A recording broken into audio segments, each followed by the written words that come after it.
प्रश्नमाला 5D अभी हल करेंगे। तो क्वेश्चन नंबर 1 है, किसी कक्षा में 65 विद्यार्थी हैं, किसी परीक्षा में 20% विद्यार्थी अनुत्तीर्ण हो गए, तो उस परीक्षा में कितने विद्यार्थी उत्तीर्ण हुए।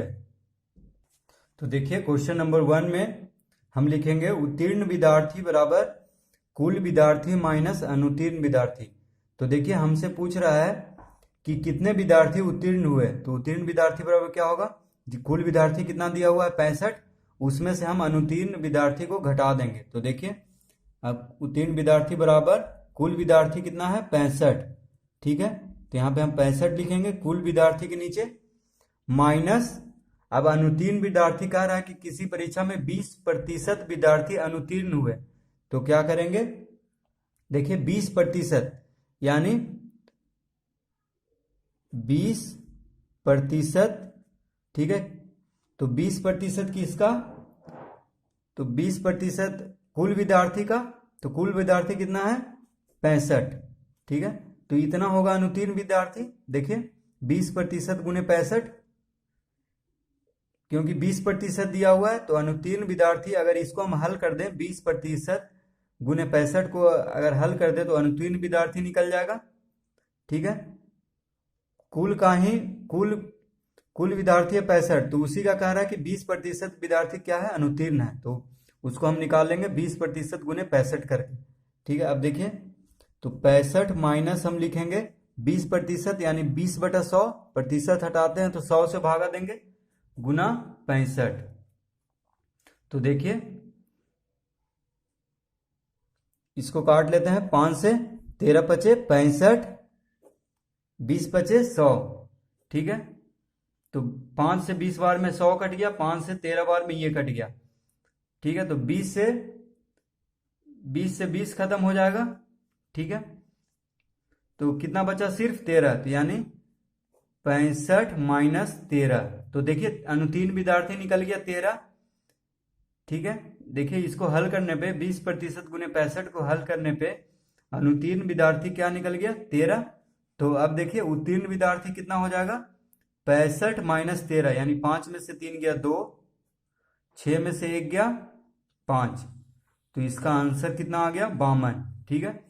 बहुत ही आसान है। पहले हम उत्तीर्ण विद्यार्थी बराबर यही लिख लेंगे, फिर कुल विद्यार्थी जो दिया हुआ है अनुत्तीर्ण विद्यार्थी का प्रतिशत में, तो उसको इस तरह से करके 13 लेके आ जाएंगे, उसके बाद इसको घटा देंगे, तो उत्तीर्ण विद्यार्थी का संख्या आ जाएगा 52। क्वेश्चन नंबर दूसरा देखिए, किसी गांव में 720 व्यक्तियों में 30% किसी दुर्घटना में मर गए, तो कितने बचे। तो देखिए क्वेश्चन नंबर 2 में लिखेंगे हम बचे हुए व्यक्ति बराबर कुल व्यक्ति माइनस मरे हुए व्यक्ति, ठीक है। क्योंकि कह रहा है कि किसी गांव में 720 व्यक्तियों में, तो कुल व्यक्ति कितना हो गया 720, तो यहां पे हम लिखेंगे 720 किसी दुर्घटना में मर गए, यानी 30% बोल रहा है कि 720 व्यक्तियों में 30% किसी दुर्घटना में मर गए। तो देखिए माइनस देंगे तो मरे हुए व्यक्ति कैसे निकलेगा, निकलेगा 30% गुने 720 करके। देखिए 30% मरा है व्यक्ति, तो कुल कितना है 720, तो 30% गुने 720 कर देंगे तो मरे हुए व्यक्ति निकल जाएंगे, ठीक है। तो अब देखिए इसको हम लिखेंगे 720 माइनस प्रतिशत को हटा करके हम 100 से भागा देते हैं, ठीक है, और गुना करेंगे 720 से। तो देखिए पहले इसको हल कर लेते हैं, तो 1 0 से 1 0 खत्म हो गया, ठीक है, और 1 0 से यहाँ भी 1 0, ठीक है, तो 0 0 सब खत्म हो गया है। तो बराबर लिखेंगे 720 माइनस, अब देखिए 72 तिया कितना होगा, 3 दूनी 6 और 7 तिया 21, यानी 216, यानी मरे हुए व्यक्ति कितना है 216, ठीक है। देखिए 30% कह रहा था मरे हुए व्यक्ति, तो हम इसको निकाल लिए 30% गुने 72, कुल व्यक्ति कितना था 720, ठीक है, 72 नहीं माफ कीजिएगा 720, तो 30% गुने 720 करेंगे तो 30/100 गुने 720, तो आ जाएगा 72 तिया 216, यानी मरे हुए व्यक्ति अब निकल गए हैं। तो अब बचे हुए व्यक्ति निकाल देंगे, यानी कुल व्यक्ति माइनस मरे हुए व्यक्ति, तो देखिए घटाएंगे, 10 में से 6 गया 4, ये हो गया 1, तो 1 में से 1 गया जीरो, 7 में से 2 गया 5, तो इसका आंसर हो जाएगा 504। यानी बचे हुए व्यक्ति कितना है वहां पे उस गांव में? 504। क्वेश्चन नंबर 3 देखिए, 35 छात्रों की किसी कक्षा में किसी दिन 28 छात्र उपस्थित थे, तो बताइए उस दिन कितने प्रतिशत छात्र अनुपस्थित थे। तो क्वेश्चन नंबर 3 देखिए, 35 छात्रों की किसी कक्षा में किसी दिन 28 छात्र उपस्थित थे, तो देखिए कह रहा है कि बताइए कि उस दिन कितने प्रतिशत छात्र अनुपस्थित थे। तो अनुपस्थित छात्र का प्रतिशत हमसे पूछ रहा है, ठीक है, कि कितने छात्र अनुपस्थित थे उसका प्रतिशत बताइए, यही पूछ रहा है हमसे। तो लिखेंगे अनुपस्थित छात्र का प्रतिशत बराबर कुल छात्र माइनस उपस्थित छात्र। देखिए कुल छात्र माइनस उपस्थित छात्र करेंगे तो क्या आ जाएगा? अनुपस्थित छात्र आ जाएगा, ठीक है। कुल छात्र कितना है? 35, 35 में से 28 घटाएंगे तो 7 आ जाएगा क्या? अनुपस्थित छात्र। तो उसका प्रतिशत पूछ रहा है, तो 7 तो आ गया। अब बटा कुल छात्र करेंगे तो देखिए प्रतिशत निकालने के लिए हमेशा बटा में कुल जितना दिया हुआ रहता है, कुल छात्र या कोई भी चीज कुल में हमेशा नीचे लिखते हैं बड़ा, और ऊपर में जो आएगा उसको, तो 7/35 गुने 100 हो जाएगा प्रतिशत निकालने के लिए। तो देखिए लिखेंगे कुल छात्र कितना दिया हुआ है? 35 माइनस उपस्थित छात्र कितना है? 28, तो 28 करेंगे बटा कुल छात्र कितना है? 35, ठीक है, और गुने 100। तो देखिए भागा 35 और गुने 100 किए सिर्फ प्रतिशत में बदलने के लिए। अनुपस्थित छात्र तो हमको सिर्फ घटाने से निकल जा रहा है, 35 माइनस 28 यानी कितना हो गया? 7/35 गुने 100। देखिए 7 छात्र क्या है? अनुपस्थित छात्र है अनुपस्थित, जो आया नहीं है क्लास में पढ़ने के लिए कक्षा में। और 35 क्या है? कुल छात्र। तो 7/35, 7 है अनुपस्थित, 35 है कुल, तो कुल से हम भागा देंगे और गुना 100 करेंगे, तभी प्रतिशत में पता चलेगा कि उन पर अनुपस्थित छात्र का प्रतिशत क्या है। तो 7×5 = 35, 5 से कटेगा और 5 से 100 20 बार में, ठीक है, यानी इसका आंसर आ जाएगा 20%, ठीक है, यानी 20% छात्र उस दिन अनुपस्थित थे। यही हमसे पूछ रहा था कि अनुपस्थित छात्र का प्रतिशत निकालिए। क्वेश्चन नंबर 4 देखिए, 80 रुपया 75 पैसे में 64 रुपया 60 पैसे खर्च कर दिए गए, तो बची हुई राशि कुल का कितना प्रतिशत है। तो देखिए क्वेश्चन नंबर 4 में हम लिखेंगे बची हुई राशि का प्रतिशत। हमसे यही पूछ रहा है कि कुल बची हुई राशि कुल का कितना प्रतिशत है, तो बची हुई राशि का प्रतिशत पूछ रहा है।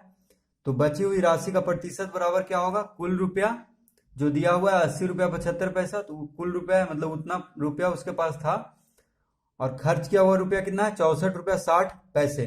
तो कुल रुपया माइनस खर्च किया हुआ रुपया, तो कुल में से खर्च किया हुआ रुपया घटा देंगे तो बची हुई रुपया निकल जाएगा, बची हुई राशि निकल जाएगा, ठीक है।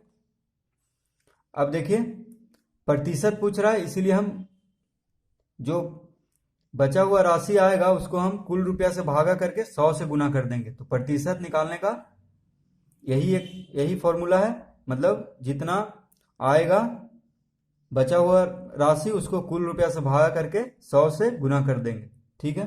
तो अब देखिए कुल रुपया कितना दिया हुआ है? कुल रुपया है 80 रुपया 75 पैसे, तो उसको हम लिख लेंगे 80.75 रुपया, ठीक है। हम रुपया और पैसा को हटा करके सिर्फ रुपया में बदल लेंगे, तो 80 दशमलव, देखिए रुपया की जगह पे हम दशमलव दे दिए हैं, तो 80.75 रुपया हो जाएगा, ठीक है। पैसा जो है रुपया में बदल जाएगा, क्योंकि 1 रुपया में 100 पैसा होता है और 1 पैसा में 1/100 रुपया। तो हम देखिए 100 से 75 को भागा देंगे तो 0.75 आएगा रुपया में, तो साथ में 80 रुपया 75 पैसा हो जाए, 80.75 रुपया हो जाएगा, ठीक है। माइनस अब खर्च किया हुआ रुपया कितना है? 64 रुपया, यानी 64.60, इसको भी हम रुपया में बदल लेंगे तभी तो घटेगा, है ना। सिर्फ अगर पैसा और रुपया दोनों में रहेगा तो नहीं घटेगा, सिर्फ एक चीज में हम कर लिए हैं, देखिए दोनों को रुपया में, बस दशमलव बीच में लगा करके, बटा कुल रुपया, तो बटा कितना है, कुल रुपया कितना है 80.75 रुपया, ठीक है, गुना, तो ये ब्रैकेट में है क्योंकि इसको पहले हल करना है उसके बाद 100 से गुना करना है। तो अब देखिए इसको हम घटाएंगे तो आ जाएगा 16.80.75 से 64.60 को घटाएंगे तो आ जाएगा 16 तो यहाँ पे हम लिखेंगे 16.15, ठीक है, रुपया बटा कितना है 80.75 रुपया गुना 100। तो अब देखिए बचा हुआ रुपया निकल गया है 16.15, तो उसको भागा देंगे किससे, कुल रुपया से, जो कि 80.75, फिर 100 से गुना करेंगे प्रतिशत में बदलने के लिए, ठीक है, भागा देंगे कुल से रुपया से और 100 से गुना करेंगे तभी प्रतिशत में बची हुई राशि का प्रतिशत निकलेगा। अब देखिए इसको काटेंगे तो दायां से दो दो अंक के बाद दशमलव, देखिए एक अंक दो अंक, इधर भी एक अंक दो अंक, दो दो अंक के बाद है दायां तरफ से, तो दशमलव क्या हो जाएगा, हट जाएगा यहाँ से, ठीक है, दशमलव जब दोनों अंक के भागा हो रहा है, दोनों अंक में बराबर हो दायां तरफ से, तो क्या होता है, खत्म हो जाता है, तो दशमलव देखिए खत्म हो गया यहाँ पे। अब इसको काटेंगे तो 5 से काटते हैं, देखिए तो 5 से कटेगा, देखिए एक बार में 3 इधर गया, 5 छक 30, फिर 5 से एक बार में 5 पचे 25, 1615 से कट जाएगा 8075, आई काटेगा 5 से 20 बार में, ठीक है, फिर 5 से काटते हैं तो 5 चौक 20, इसको काटेंगे तो आ जाएगा, देखिए 5 तिया 15, 5 दूनी 10, 5 तिया 15, 323 आ गया। अब देखिए 323 पचे, ये पूरा कट जाएगा 1615 5 बार में, 323 पचे 1615, ठीक है, देखिए 5 तिया 15, 5 दूनी 10 एक 11, 5 तिया 15 एक 16, तो 5 बार में कट गया पूरा, तो इसका आंसर कितना हो गया, देखिए इसका आंसर हो गया बराबर 5 चौक 20, यानी 20%, ठीक है, देखिए यहाँ पे 5 बचा, यहाँ पे 4, तो 5 गुने 4 हो जाएगा 20, यानी जो पूछ रहा था बची हुई राशि का प्रतिशत कितना हो गया 20%। तो इस तरह से इसको हल कर लेंगे। क्वेश्चन नंबर 5 देखिए, एक व्यक्ति की आमदनी 10,000 रुपया है, वह 60% खर्च करता है तो वह कितना रुपया बचाता है। तो देखिए क्वेश्चन नंबर 5 में बचा हुआ रुपया बराबर क्या होगा, आमदनी माइनस खर्च, देखिए आमदनी जितना हो रहा है महीना में और खर्च को घटा देंगे तो जितना बच रहा है वो निकल जाएगा, तो वही पूछ रहा है कि बचा हुआ रुपया हम निकालिए, ठीक है, कितना वह रुपया बचाता है। तो देखिए आमदनी कितना है, बराबर आमदनी है 10,000 रुपया, तो यहाँ पे हम लिखेंगे 10,000 माइनस, अब देखिए खर्च कह रहा है तो खर्च का रुपया ना देकर के प्रतिशत में दिया है, तो क्या करेंगे, देखिए 60% है तो 60% है खर्च, तो इसको हम कैसे निकालेंगे, तो लिखेंगे 60% गुना कुल कितना है 10,000, तो यहाँ पे 10,000 से 60% को गुना करेंगे तो खर्च निकल जाएगा, ठीक है, क्योंकि खर्च का प्रतिशत दिया हुआ है 60%। तो अब देखिए 10,000 माइनस 60% को हम 60/100 लिखेंगे, क्योंकि प्रतिशत हटाते हैं तो 100 से भागा देंगे, गुना 10,000, ठीक है। अब देखिए 2 जीरो से 2 जीरो खत्म हो गया, ठीक है, 2 जीरो से 2 जीरो, तो कितना आया देखिए 10,000 माइनस 60 गुने 100 कितना हो गया 6,000, यानी खर्च का रुपया निकल गया, देखिए खर्च करता है 6,000, ठीक है, 60% 10,000 का होगा 6,000, तो 6,000 वह खर्च करता है, 10,000 रुपया कमाता है, उसका आमदनी है और 6,000 खर्च करता है, तो देखिए बचा हुआ रुपया कितना निकल गया, 10,000 में से 6,000 गया तो यानी 4,000 रुपया, यानी बचा हुआ रुपया कितना बचाता है हुआ 4,000 रुपया, तो यही आंसर हो जाएगा इसका। देखिए क्वेश्चन नंबर 6, एक 10 सेंटीमीटर लंबी छड़ी को मापते समय गलती से मैंने उसकी लंबाई 10.1 सेंटीमीटर पढ़ी, गलती का प्रतिशत बताइए। तो देखिए क्वेश्चन नंबर 6 में गलती का प्रतिशत निकालना है हमको। जो गलती हुआ था उसको पढ़ने में 10 सेंटीमीटर लंबी छड़ी को गलती से कितना पड़ा था वो 10.1 सेंटीमीटर यानी 10.1 सेंटीमीटर। ठीक है, तो गलती का प्रतिशत कैसे निकालेंगे देखिए, इसको हम लिखेंगे 10.1, ठीक है, इतना गलती हुआ था, माइनस जो सही में उसकी लंबाई थी 10 सेंटीमीटर। ठीक है, बटा करेंगे 10 क्योंकि प्रतिशत निकालना है हमको। तो ये गलती का प्रतिशत निकल गया। गलती कितना हुआ वो निकालेंगे सिर्फ घटा करके 10.1 माइनस 10, और प्रतिशत निकालना है तो फिर भागा 10 करेंगे गुना 100। ठीक है, तो अब देखिए इसको हम निकालेंगे तो 10.1 में से 10 गया तो कितना होगा 0.1, मतलब 0.1 बटा 10 गुना 100। तो देखिए गलती कितना हुआ था पढ़ने में 0.1 सेंटीमीटर। ठीक है, घट के देखिए निकल गया 0.1, लेकिन प्रतिशत निकालना है तो 10 से भागा देंगे और 100 से गुना करेंगे। ठीक है, तो देखिए 10 से 10 बार में कट गया 100। ठीक है, अब ये आ गया 0.1 गुना 100 हो गया।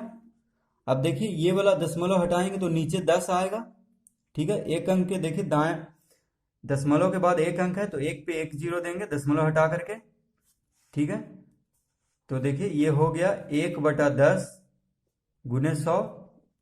दशमलव हटाने पे देखिए 10 आया तो उसको हम लिख दिए सिर्फ 1/10 गुने 100 हो गया ये।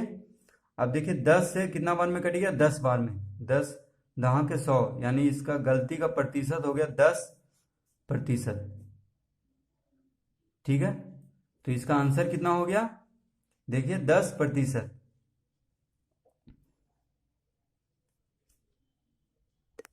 क्वेश्चन नंबर 7 देखिए, एक कक्षा में 97% विद्यार्थी उपस्थित और 18 विद्यार्थी अनुपस्थित हैं, तो कक्षा में संपूर्ण विद्यार्थियों की संख्या बताइए। तो देखिए क्वेश्चन नंबर 7 में हम लिखेंगे माना कि कक्षा में संपूर्ण विद्यार्थियों की संख्या है x। ठीक है, यहां पे हमसे पूछ रहा है क्वेश्चन नंबर 7 में कि कक्षा में संपूर्ण विद्यार्थियों की संख्या बताइए। तो हम क्या करेंगे, माना कि कक्षा में संपूर्ण विद्यार्थियों की संख्या है x मान लेंगे। ठीक है, अब देखिए अब क्या करेंगे, अब कह रहा है एक कक्षा में 97% विद्यार्थी उपस्थित है और 18 विद्यार्थी अनुपस्थित है। तो देखिए दोनों को हम जोड़ देंगे तो कुल यानी संपूर्ण विद्यार्थी निकल जाएगा, उपस्थित और अनुपस्थित, क्योंकि दोनों को ही मिलाकर ही कुल विद्यार्थी होता है। कक्षा में कितना वहां आया हुआ है पढ़ने और कितना नहीं आया है, तो दोनों को जोड़ देंगे तो क्या हो जाएगा, कुल निकल जाएगा। तो क्या करेंगे देखिए 97% विद्यार्थी उपस्थित है तो क्या लिखेंगे, देखिए 97% गुना x। देखिए 97% कह रहा है तो 97% को x से गुना करेंगे, क्योंकि x हम कुल माने हैं। तो हमेशा जो उपस्थित है, उपस्थित का प्रतिशत दिया हुआ है तो वो उसको कुल से गुना करना पड़ेगा, तभी जाके उपस्थित विद्यार्थी निकलेगा। तो 97% गुने x किए हैं, प्लस 18 जोड़ेंगे 18 से। देखिए अनुपस्थित यानी जो नहीं आया वो 18 है, तो इसको हम जोड़ेंगे 18 से तभी निकलेगा। बराबर कितना होगा, देखिए बराबर कुल होगा, यानी ये दोनों को जोड़ करके कुल विद्यार्थी हो जाएगा, यानी संपूर्ण विद्यार्थी जो कि x माने हैं। तो इतना हुआ, देखिए 97% ऑफ x हो गया, ये क्या हुआ उपस्थित विद्यार्थी। ठीक है, इसको अगर हल कर दें तो उपस्थित विद्यार्थी निकल जाएगा, और अनुपस्थित विद्यार्थी 18 दिया हुआ तो उसको जोड़ेंगे तो ये दोनों उपस्थित और अनुपस्थित दोनों को जोड़ करके क्या होता है कुल, जो कि x मान है तो बराबर x कर देंगे। ठीक है, अब देखिए इसको हल करते हैं तो यहां पे हम लिखेंगे, देखिए 97/100, देखिए प्रतिशत हटाते हैं तो 100 से भागा देंगे तो 97/100 हो जाएगा, और x है तो x हो जाएगा, देखिए 97 प्रतिशत गुने x है तो यहाँ पे 97x हो जाएगा। ठीक है, बटा 100, x गुना हो जाएगा 97 से। ठीक है, क्योंकि ऊपर है, प्लस 18 बराबर x। अब देखिए अब इसको हम लिखेंगे, देखिए 18 को हम यहीं पे रहने देते हैं, ठीक है। तो 18 बराबर हो जाएगा x माइनस 97 x बटा 100। देखिए 18 को हम इधर ही रहने दिए हैं बायां तरफ, और 97 x बटा 100 को दायां तरफ ले गए हैं, तो माइनस में हो जाएगा क्योंकि यहाँ पे प्लस में है, ठीक है। तो अब देखिए इसको उल्टा कर देते हैं, तो हो जाएगा x माइनस 97 x बटा 100 बराबर 18। तो देखिए इसको हम इधर लिख दिए हैं, जो x माइनस 97 x बटा 100 था उसको दायां से बायां लिख दिए हैं, ठीक है, ताकि x वाला सोल्व करने में आसानी होगा। और 18 को बायां से दायां तरफ लिख दिए हैं, ठीक है, तो इससे कोई फर्क नहीं पड़ेगा। तो देखिए अब 100 लघुत्तम लेंगे तो यहाँ पे 100 से गुना हो जाएगा, यानी 100x माइनस 97 x बराबर 18, ठीक है। देखिए 100 लघुत्तम लेंगे तो 100x माइनस 97 x बराबर 18 हो जाएगा। तो 100 में से 97 x गया तो 3x, 100 में से 97 गया तो 3 और फिर x है, तो 3x बटा 100 बराबर 18, ठीक है। अब देखिए तो 3x बराबर क्या हो जाएगा, 18 गुने 100। यहाँ पे देखिए बाएं तरफ भागा में, तो दाएं तरफ क्या हो जाएगा, गुना में, ठीक है। अब देखिए इधर सोल्व हल कर देते हैं, उधर जगह नहीं है। तो x बराबर क्या हो जाएगा, x बराबर 18 गुने 100 बटा 3। यहाँ पे देखिए 3 गुना में है, तो दायां तरफ हो जाएगा भागा में, ठीक है। तो 3 छक 18, यानी x बराबर 600। तो ये आंसर आ गया है। तो देखिए संपूर्ण विद्यार्थी को हम x माने थे, जो कि आ गया है, देखिए 600। तो संपूर्ण विद्यार्थी बराबर लिख देंगे 600 इसका आंसर। तो यहाँ पे हम लिख देंगे 600। तो इसको देखने के लिए धन्यवाद। अच्छा लगा हो तो इस चैनल को सब्सक्राइब कर दें और इस वीडियो को लाइक कर दें।